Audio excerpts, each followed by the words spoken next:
പ്രിയ സജ്ജനങ്ങളെ, സദനമസ്കാരം. ഏകാത്മതാ സ്തോത്ര പഠനത്തിൽ നമുക്ക് 22ാമത്തെ ശ്ലോകത്തിലേക്ക് കടക്കേണ്ടതുണ്ട്.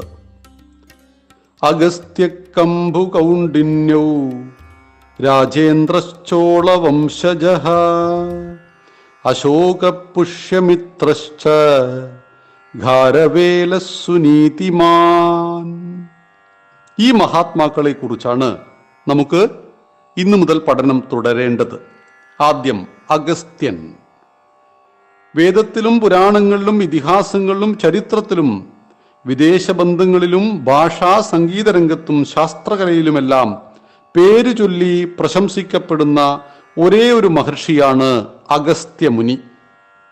രാക്ഷസന്മാരെ കണ്ടെത്തി ഉന്മൂലനം ചെയ്യാനായി ഇന്ദ്രൻ അയച്ച മിത്രനും വരുണനും ആ കർത്തവ്യം പൂർണ്ണമാക്കാത്തതിനാൽ കുപിതനായ ദേവരാജാവ് അവരെ ഒറ്റ ശരീരത്തിൽ പൃഥ്വിയിൽ ജന്മമെടുക്കട്ടെ എന്ന് ശപിച്ചു. അങ്ങനെ മിത്രവരുണനുണ്ടായി. മിത്രവരുണന് ഉർവശിയിൽ ഉണ്ടായ ശിശുവാണ് അഗസ്ത്യൻ. ഗർഭാവസ്ഥയിൽ ഒരു കുടത്തിൽ നിക്ഷേപിക്കപ്പെട്ട കുഞ്ഞ് ശാരീരികമായും മാനസികമായും പൂർണ്ണ വളർച്ചയെത്തിയപ്പോൾ പുറത്തു വന്നു എന്നാണ് ഐതിഹ്യം. അങ്ങനെ കുംഭോത്ഭവ ഋഷി എന്ന പേരും അദ്ദേഹത്തിന് കിട്ടി. തൻ്റെ പൂർവികർക്ക് താൻ വിവാഹം ചെയ്താലേ മോക്ഷം ലഭിക്കൂ എന്ന് മനസ്സിലാക്കിയ അഗസ്ത്യമുനി വിദർഭ രാജാവിൻ്റെ പ്രായപൂർത്തിയെത്തിയ കന്യ ലോപമുദ്രയെ വിവാഹം ചെയ്തു. തപസ്വിനിയായിത്തീർന്ന ലോപമുദ്ര അനേകം വർഷങ്ങൾക്കു ശേഷം ഒരിക്കൽ അഗസ്ത്യ മഹർഷിയോട് വിലയേറിയ വസ്ത്രങ്ങളും ആഭരണങ്ങളും ആവശ്യപ്പെട്ടു. തൻ്റെ പത്നി ജീവിതത്തിൽ ഒരിക്കൽ ആവശ്യപ്പെട്ടത് നൽകുവാൻ മഹർഷി തീരുമാനിച്ചു.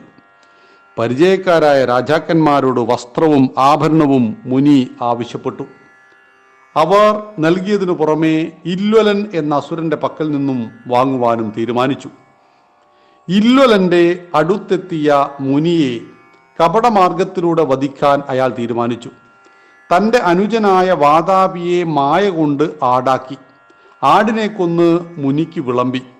മുനിമാരെ ഇത്തരത്തിൽ ഊട്ടി വാതാപി വാ എന്ന് വിളിക്കുകയും ജ്യേഷ്ഠന്റെ വിളി കേട്ടാൽ അനുജൻ മുനിയുടെ വയറ് പിളർന്ന് പുറത്തു വരികയും ഇല്വലന്റെ സ്ഥിരം പരിപാടിയായിരുന്നു.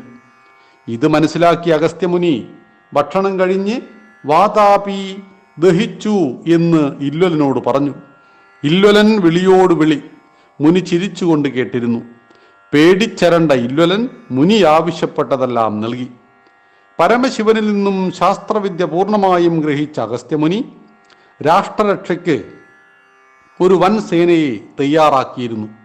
മഹാഭാരതത്തിൽ ദ്രോണാചാര്യരുടെ ഗുരു അഗ്നിവേശൻ അഗസ്ത്യ പരമ്പരയിലെ ശിഷ്യനാണ് എന്ന് പറയപ്പെടുന്നു. രാവണനൊഴിച്ചുള്ള രാക്ഷസസേനയെ മുഴുവൻ അഗസ്ത്യമുനി കൊന്നൊടുക്കി. താടകയുടെ സഹോദരൻ സുനന്ദനെയടക്കം മുഴുവൻ സേനയെയും കൊന്ന അഗസ്ത്യന്റെ ആശ്രമം താടക ആക്രമിച്ചു. വനവാസകാലത്ത് അഗസ്ത്യാശ്രമം സന്ദർശിച്ച ശ്രീരാമന് തൻ്റെ കയ്യിലുള്ള മുഴുവൻ ശസ്ത്രവും മന്ത്രവും നൽകിയ ശേഷം അഗസ്ത്യമുനി ദേവലോകം പോകി എന്ന ഒരു ഐതിഹ്യവുമുണ്ട്. ശ്രീരാമന് വേണ്ടി പൊരുതിയ വാനരസേന മഹർഷി ഒരുക്കിയ വീരന്മാരായിരുന്നു.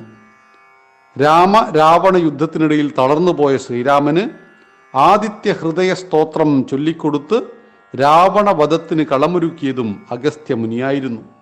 ദേവന്മാരോടൊപ്പം അദ്ദേഹവും യുദ്ധം വീക്ഷിച്ചിരുന്നു. ശിവപാർവതി വിവാഹം നടക്കുന്നതിന് മുന്നോടിയായി എല്ലാ ജീവജാലങ്ങളും ഹിമാലയത്തിലെത്തി. ഭൂമിയുടെ സന്തുലനം ഇതുമൂലം തെറ്റാൻ തുടങ്ങി. ഉടനെ ദേവാദിദേവൻ തൻ്റെ അരുമശിഷ്യനായ അഗസ്ത്യമുനിയെ വിളിച്ച് വിവാഹത്തിനു നിൽക്കാതെ ദക്ഷിണദേശത്തേക്ക് പോകാൻ ആവശ്യപ്പെട്ടു. തൽക്ഷണം അഗസ്ത്യമുനി തെക്കോട്ട് പുറപ്പെട്ടു. വിന്ധ്യപർവ്വതത്തിന്റെ ഉയരത്തിന്റെ കാര്യത്തിൽ മേരുപർവ്വതത്തോട് മത്സരിക്കണമെന്ന മോഹമുണ്ടായിരുന്നു. സൂര്യന്റെ മാർഗം തടയുന്ന വിധം തല ഉയർത്തിയുന്ന വിന്ധ്യപർവ്വതത്തോട് തനിക്ക് തെക്കോട്ട് പോകാൻ തല താഴ്ത്തി തരണമെന്ന് അഗസ്ത്യമുനി ആവശ്യപ്പെട്ടു. തല താഴ്ത്തി വിന്ധ്യപർവ്വതം വഴിമാറിക്കൊടുത്തു. മറുവശത്ത് കടന്ന മുനി താൻ തിരിച്ചു വരുന്നതുവരെ തല താഴ്ത്തി നിൽക്കണമെന്ന് വിന്ധ്യനോട് ആവശ്യപ്പെട്ടു. അഗസ്ത്യമുനി തിരിച്ചു പോയതേ ഇല്ല എന്ന് ഐതിഹ്യം. വിന്ധ്യൻ തൻ്റെ പർവ്വതങ്ങളെ താഴ്ത്തി, ഇല്ലെങ്കിൽ ഭാരതം രണ്ടായി മുറിഞ്ഞു പോകുമായിരുന്നു എന്നറിയണം. അപ്പം വിന്ധ്യൻ തൻ്റെ ഗുരുവായ അഗസ്ത്യമുനിയെ കണ്ട് പർവ്വതങ്ങളെ കൊടുമുടികളെ താഴ്ത്തി അദ്ദേഹത്തെ നമസ്കരിച്ചപ്പോൾ ഞാൻ തിരിച്ചു വരുന്നതുവരെ ഇങ്ങനെ തുടരുവാൻ പറഞ്ഞു. മുനി എന്തു ചെയ്തു? നേരെ കർണാടകയിലേക്ക് വന്നു എന്നാണ് ഐതിഹ്യം. കാവേരി നദിയുമായിട്ടാണ് അദ്ദേഹം കൈലാസത്തിൽ നിന്നും ഇങ്ങോട്ട് വന്നത്. അദ്ദേഹം അവിടെ തപസ് ചെയ്യുമ്പോൾ ഗണപതി മൈനയുടെ രൂപത്തിൽ വന്നിട്ട് അദ്ദേഹത്തിൻ്റെ കമണ്ഡലുവിൽ തട്ടിയെന്നും കമണ്ഡലുവിൽ നിന്ന് കാവേരി നദിയായി ഒഴുകിയെന്നും നാം വിശ്വസിക്കുന്നു. കാലകേയൻ എന്ന രാക്ഷസൻ ആര്യാവർത്തം വരെ ആക്രമിച്ചു കയറി. പകൽ സമുദ്രത്തിൽ ഒളിക്കുകയും രാത്രി ആക്രമിക്കുമായിരുന്നു പതിവ്. നിവൃത്തിയില്ലാതെ രാജാക്കന്മാരെല്ലാം ചേർന്ന് അഗസ്ത്യമുനിയോട് സങ്കടമുണർത്തിച്ചു.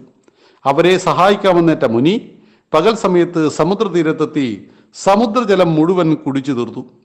പട്ടാപ്പകൽ വെളിച്ചത്തിൽ ശത്രു സൈന്യത്തെ നേരിടേണ്ടി വന്ന കാലകേയനും സൈന്യവും ഉന്മൂലനം ചെയ്യപ്പെട്ടു.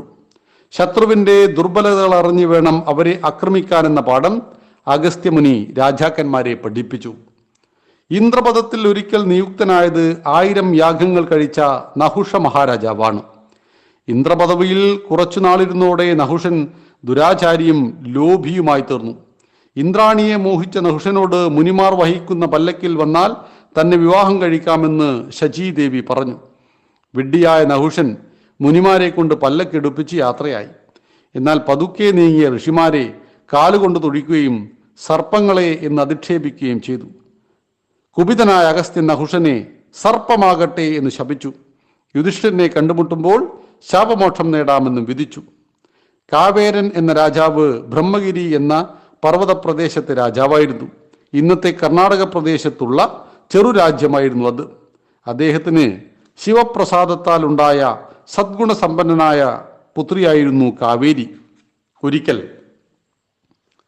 തപസ്സിനു വേണ്ടി കൊട്ടാരം വിട്ടിറങ്ങിയ രാജാവ് കാവേരിയെ ജലമാക്കി മാറ്റി കമണ്ഡലുവിൽ നിറച്ച് കൈവശം വെച്ചു.